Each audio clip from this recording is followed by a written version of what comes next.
welcome back to Story Corner. The last time we were with Pippi, she was a thing finder and she helped Tommy and Annika find some treasures. And she also got into a bit of a fight with a neighborhood bully. Today we're going to catch up with Pippi and her friends and see what happens. Chapter 3 is called Pippi Plays Tag with Some Policemen. I wonder what might happen this chapter. It soon became known throughout the little town that a 9-year-old girl was living all by herself in Villa Villacula, and all the ladies and gentlemen in the town thought this would never do. All children must have someone to advise them, and all children must go to school to learn the multiplication tables. So the ladies and the gentlemen decided that the little girl in Villa Villacula must immediately be placed in a children's home. One lovely afternoon, Pippi had invited Tommy and Annika over for afternoon coffee and cookies. She had spread the party out in the front steps. It was so sunny and beautiful there, and the air was filled with the fragrance of the flowers in Pippi's garden. Mr. Nelson climbed around on the porch railing, and every now and then the horse stuck out his head so that he would be invited to have a cookie. "Oh, isn't it glorious to be alive?" said Pippi, stretching out her legs as far as she could reach. Just at that moment, 2 police officers in full uniform came through the gate. "Hooray," said Pippi. "This must be my lucky day too. Policemen are the very best things I know. Now, to rhubarb pudding."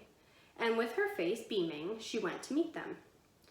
"Is this the girl who has moved into Villa Villacula?" asked one of the policemen. "Quite the contrary," said Pippi. "This is a tiny little auntie who lives in the 3rd floor of the other end of town." She said that only because she wanted to have a little fun with the policemen, but they didn't think it was funny at all. They said she shouldn't be such a smarty. And then they went on to tell her that some nice people in the town were arranging for her to get into a children's home. "I already have a place in a children's home," said Pippi. "What?" asked one of the policemen. "Has it been arranged already then? What children's home?" "This one," said Pippi.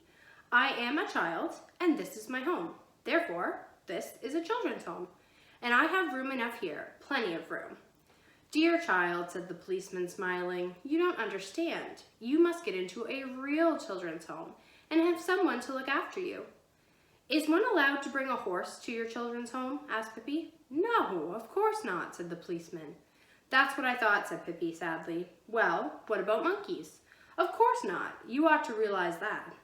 "Well then," said Pippi, "you'll have to get kids for your children's home somewhere else. I certainly don't intend to move there." "But you don't understand that you must go to school." "Why?" "To learn things, of course." "What sort of things?" asked Pippi. "All sorts," said the policeman. "Lots of useful things. The multiplication tables, for instance."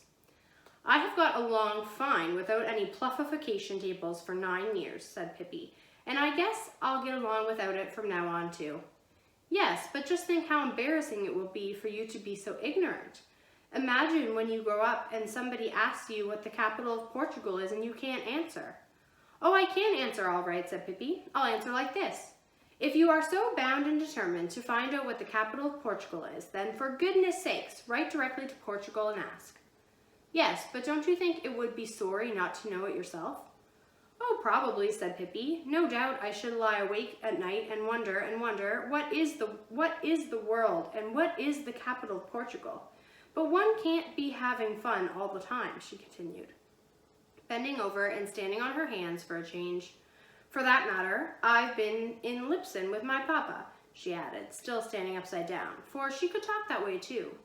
But then one of the policemen said that Pippi certainly didn't need to think she could do just as she pleased. She must come to the children's home.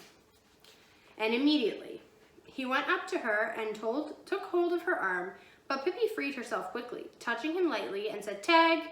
Before he could wink an eye, she had climbed up onto the porch railing and from there onto the balcony above the porch. The policemen couldn't quite see themselves getting up the same way, and so they rushed into the house and up the stairs. But by the time they had reached the balcony, Pippi was halfway up the roof. She climbed up the shingles almost as if she were a monkey herself. In a moment she was up on the rig posts and from there jumped easily to the chimney. Down on the balcony stood the 2 policemen, scratching their heads, and on the lawn stood Tommy and Annika, staring at Pippi. "Isn't it fun to play tag?" cried Pippi, And weren't you nice to come over? It certainly is my lucky day today." After the policeman had stood there for a while, wondering what to do, they went and got a ladder, leaned it against one of the gables of the house, and then climbed up, first one policeman and then the other, to get Pippi down. They looked a little scared when they climbed out onto the rig pole and carefully balancing themselves went step by step towards Pippi. "Don't be scared," cried Pippi. "There's nothing to be afraid of. It's just fun." When the policemen were a few steps away from Pippi, she jumped down from the chimney and, screeching and laughing, ran along the rig pole to the opposite gable. A few feet from the house stood a tree. "Now I'm going to dive," she cried, and jumped right down into the green crown of the tree, caught hold of a branch, swung back and forth a while, and then let herself fall to the ground. Quick as a wink, she dashed around to the other side of the house and took away the ladder. The policemen had looked a little foolish when Pippi jumped, but they looked even more foolish when they had balanced themselves backwards along the rig pole and were about to climb down the ladder. At first they were very angry at Pippi, who stood on the ground looking up at them, and they told her in no uncertain terms to get the ladder and be quick about it, or she would soon get something she wasn't looking for. "Why are you so cross at me?" asked Pippi. "We're just playing tag, aren't we?" The policeman thought a while, and at last one of them said, "Oh, come on, won't you be a good girl and put the ladder back so that we can get down?" "Of course I will," said Pippi, and put the ladder back instantly. "And when you get down, we can all drink coffee and have a happy time." But the policemen were certainly tricky, because the minute that they were down on the ground again, they pounced on Pippi and cried, "Now you'll get it, you little brat." "Oh no, I'm sorry, I haven't time to play any longer," said Pippi, "but it was fun." Then she took hold of the policemen by their belts and carried them down the garden path, out through the gate and onto the street. There she set them down, and it was quite some time before they were ready to get up again. "Wait a minute," she cried, and ran into the kitchen and came back with 2 cookie hearts. "Would you like a taste?" she said. "It doesn't matter that they're a little burnt, does it?" Then she went back to Tommy and Annika, who stood there wide-eyed and just couldn't get over what they had seen. And the policeman hurried back to the town and told all the ladies and gentlemen that Pippi was quite fit for a children's home. They didn't tell that they had been up on the roof, and the ladies and gentlemen decided that it would be best after all to let Pippi remain in Villa Villacula, and if she wanted to go to school, she could make an arrangement herself. But Pippi and Tommy and Annika had a very pleasant afternoon. They went back to their interrupted coffee party.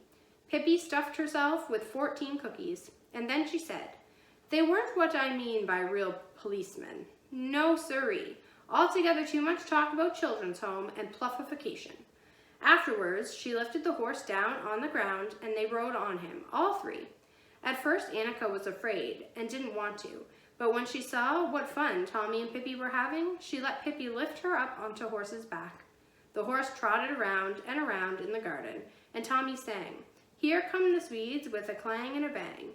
When Tommy and Annika had gone to bed that night, Tommy said, "Annika, don't you think it's good that Pippi moved here?" "Oh yes," said Annika. "I don't even remember what we used to play before she came, do you?" "Oh sure, we played croquet and things like that," said Annika. "But it's lots more fun with Pippi around, I think, and with horse and things." That's the end of chapter 3, and I wanted to show you the picture of Pippi playing with the policeman. So we're now on to chapter 4, and chapter 4 is called Pippi Goes to School. So we'll have to see what happens when Pippi tries out school for the first time. We'll see you next time. Bye-bye.